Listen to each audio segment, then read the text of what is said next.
नमस्कार, मैं हूं आपके साथ अंजना शर्मा और आप देख रहे हैं देवी पूजक टाइम्स। आइए एक नजर डालते हैं इस वक्त की खास खबर पर। यूपी में इस दिन आ सकती है बीजेपी उम्मीदवारों की पहली लिस्ट। सबसे पहले ऐसी सीटों पर होगा ऐलान।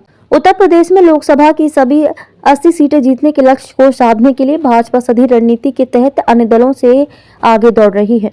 राज्य मुख्यालय से लेकर लोकसभा क्षेत्रों तक पार्टी के वरिष्ठ नेताओं को चुनाव प्रभारी संयोजक की जिम्मेदारी देकर मोर्चों पर तैनात कर दिया गया है। बताया जाता है कि 15 फरवरी तक भाजपा हारी हुई लोकसभा सीटों पर प्रत्याशी घोषित कर सकती है। पार्टी इस दिशा में काम कर रही है। हारी हुई सीटों पर पहले प्रत्याशी घोषित करने के साथ ही इन सीटों पर जीत सुनिश्चित करने के इरादे से बड़े अभियान के तहत आगे बढ़ेगी। गौरतलब है कि 2019 आम चुनाव में भाजपा यूपी के 78 सीटों पर चुनाव लड़ी थी, जिसमें से 62 सीटों पर उसे जीत हासिल हुई थी। 2 सीटें सहयोगी अपना दल सोनेलाल को दी गई थी, जिसमें दोनों सीटों पर विजय मिली थी।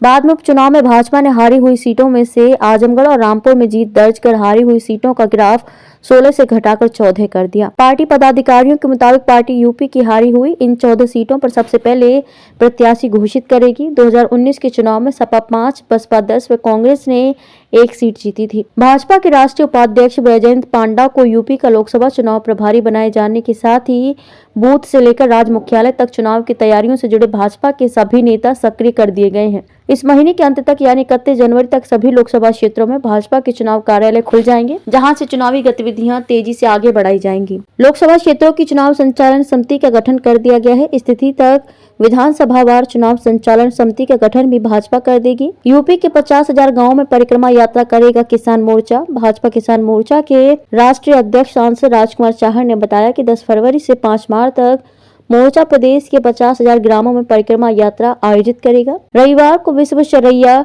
सभागार में आयोजित भाजपा किसान मोर्चा उत्तर प्रदेश की 1 दिवसीय प्रदेश स्तरीय कार्यशाला में चाहर ने कहा कि किसानों के हित में सर्वाधिक फैसले लेकर ये प्रमाणित किया है कि सरकार किसानों की आय दोगुनी करने के लिए संकल्पित है। भाजपा प्रदेश अध्यक्ष भूपेंद्र सिंह चौधरी ने कहा कि हम सब एक विचारधारा से प्रतिबद्ध कार्यकर्ता हैं जो भारतीय चिंतन का जीवन जीते हैं। आज विश्व में जो भी घटनाएं हो रही हैं उसमें प्रधानमंत्री नरेंद्र मोदी और भारत की भूमिका का पूरा विश्व समर्थन कर रहा है। जिला और मंडल की नई टीमों के साथ ही बूथ समितियां भी सक्रिय। भाजपा प्रदेश अध्यक्ष भूपेंद्र सिंह चौधरी ने कहा कि लोकसभा चुनाव की तैयारियों के लिए संगठन का काम पूरा किया जा चुका है। चुनाव के लिए क्लस्टर प्रभारी बनाए गए नेता भी सक्रिय कर दिए गए हैं। लोकसभा चुनाव संचालन समिति गठित कर दी गई है। पार्टी अपनी तैयारियों की बूते इस चुनाव में लोकसभा की सभी 80 सीटें जीतेगी। विकसित भारत एम्बेसडर भी जुड़ेंगे। जमीनी स्तर पर तैयारियों के नजरिए से देखा जाए तो भाजपा ने लोकसभा क्षेत्रों के चुनाव प्रभारी और संयोजक दोनों बना दिए हैं। ऊर्जावान नेताओं को जिला और मंडल की नई कमेटियों में शामिल करते हुए नई टीमों की घोषणा की जा चुकी है।